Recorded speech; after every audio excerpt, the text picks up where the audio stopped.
Good morning, everybody. This is John Garland with Storytime. Today I've selected something from Winston Churchill's speech in June 18th of 1940. As way of a preliminary or a prelude to this reading, this is January 15th, 2013. We are facing, depending on your point of view, facing some pretty interesting challenges regarding the Constitution.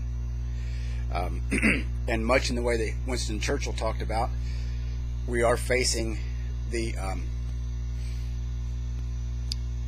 end of life as we know it. Sometimes things change for the better, sometimes they change for the worse.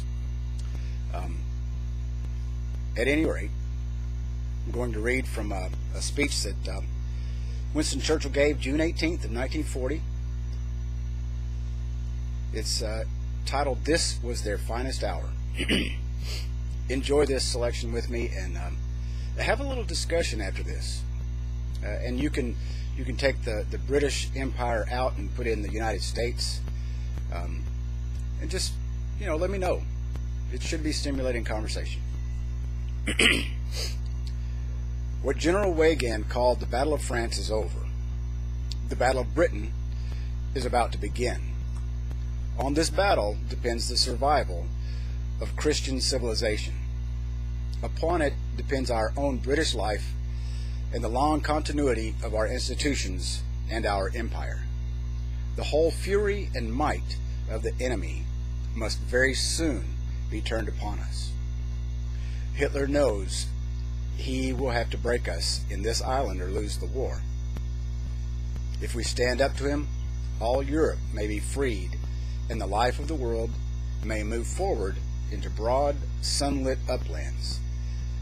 But if we fail, the whole world, including the United States, and all that we have known and cared for, will sink into the abyss of a new dark age made more sinister, and perhaps more prolonged by the lights of a perverted science. Let us, therefore, brace ourselves to our duty, and so bear ourselves that if the British Commonwealth and Empire last for 1,000 years, men will still say, this was their finest hour. That's the end of this selection. But this morning I wrote my Congressman, Steve Womack, and I urged him to stand up and lead as the people that elected him, that voted for him, need him to do. We need courageous men. I also wrote to Senator Bozeman. Both of these guys happen to be conservative, but I'm not convinced that there's strict constitutionalists, and I believe that the Constitution is the foundation. And it's not that the Constitution has the power, it's that the people that framed the Constitution had looked at so many civilizations that had come previously and seen where they failed. Each of these men saw where all the great civilizations had failed, and that was because they had no true foundation for their power, for their authority, because they don't actually have power. They may exert power, but anyways, natural law is what our Constitution is based on. And what that means to me is that the day I was born, I could, if I were able, I could open my mouth and speak. I had these inalienable rights that are codified in our Bill of Rights, in our Declaration of Independence, in our Constitution.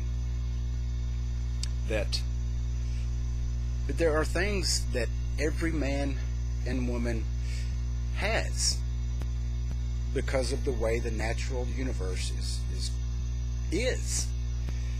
And when people in authority circumvent our system of law, then that is a big deal. It is a very big deal. Anyways, I don't want to go on too long. This selection is a very fine historical example of courage and they battled on 5 more years until the end of that war. It was horrible. At any rate, thank you for watching Storytime with John Garland.